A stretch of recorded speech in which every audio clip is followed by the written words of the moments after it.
Bueno, así estem en el avenc de la Falconera. Hem fet la primera paret. Ahí dalt està la capçalera on està el pi, que està baixant ara mateix a Sandra. Juan està ahí en els fraccionaments intermig. I així estem ja que anem a muntar el segon pou que ja ens dona accés a lo que és la cova. I així tenim l'instal·lador.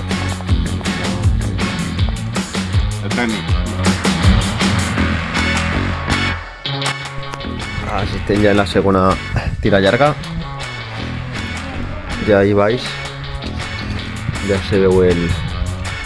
Bueno, pega el sol justament és el final, que són uns 50 metres més o menys. Hi ha un xicotet passant en estat, em fixe, que arriba, suposo que a veure l'aigua.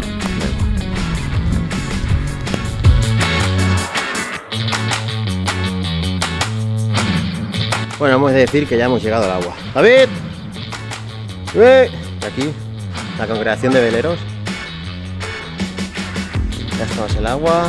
Bueno, nos queda rápido 20 metritos, tocamos agua y nos vamos arriba. Estamos al final de la avenida de la Falconera. Hemos descendido unos 80 metros y ahora quedarían los 20 finales. Ya se toca el agua. Aquí el resto del equipo, como se ven.